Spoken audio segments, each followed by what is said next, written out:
పుంగనూరు దగ్గరనా? నీకు జ్ఞాపకం ఉంది ఏం జరిగిందని? ఎట్లా జరిగింది?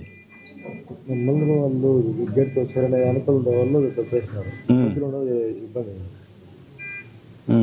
అంటే గేటు లోపలికి దోశారు, ముందు తర్వాత బయట దోశారు. నువ్వు ఎంత దూరంలో ఉన్నావు అప్పుడు? గేటుకి నాకు 5 అడుగుల లోపల ఉన్నావు. మధ్యలో ఎందుకు అంత ఒత్తిడి వచ్చింది అందరూ ఒకటే సరిపోవాలని? మీకేమన్నా మెసేజ్ వచ్చిందా పక్కన నుంచి? అక్కడ ఇచ్చారు ఇక్కడ ఇచ్చారు టికెట్లు ఇస్తున్నారని నీకేమైంది తెలియదు?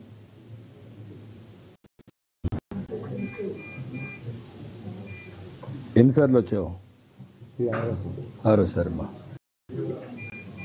ఎప్పుడు నేరుగా వెళ్ళిపోయాడువే కిందికి వచ్చాడువే? ఇదే మరిగా వచ్చి తీసుకున్నాడు ఇక్కడ కింద నుండి తీసుకెళ్ళాడు.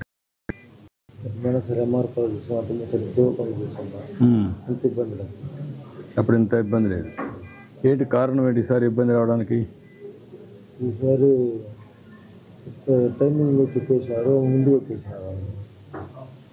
ముందు ట్రైనింగ్ చెప్పారు, అప్పుడు చెప్పేవాళ్ళు కదా? టైమింగ్ అంటే ఆ టైంకి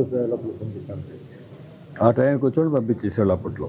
పెట్టకుండా ముందు చెప్పి కొద్దికి రమ్మనే కొద్దికి అందరూ వచ్చేసారు. 10 రోజులు నీకుంది.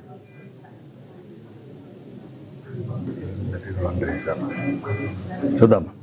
Very good.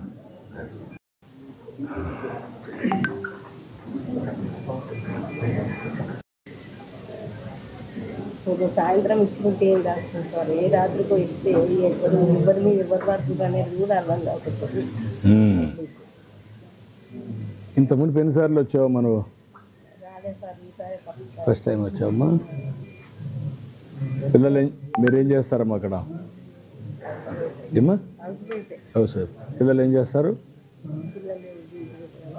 ఊరమ్మా? మీరంటే మాకు ఫేవరెట్ బాగా.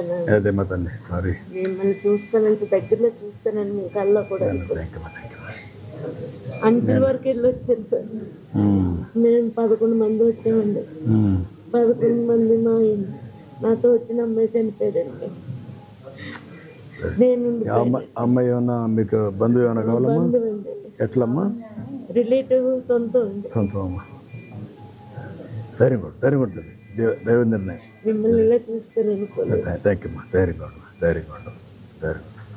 ఎవరున్నారమ్మా నీతో కూడా ఇక్కడ? హస్బెండ్ వచ్చారు. వచ్చారమ్మా? ఆయన ఉన్నారు. ఆయన ఉన్నాడు. ట్రీట్మెంట్ అది బాగా ఇప్పించారు సార్. అది జరగకూడదమ్మా, జరిగింది. అది నేను బాధపడుతున్నా. జరగకుండా ఉండాల్సింది. ఎన్నిసార్లు వచ్చావు మనం ఇక్కడికి? నేను 15 years వచ్చాను సార్. హస్బెండ్ 20 years అయ్యింది. ఎప్పుడు ఏకాదశికి వస్తారమ్మా? ఎప్పుడు ఏకాదశి దర్శనం అవుతుంది.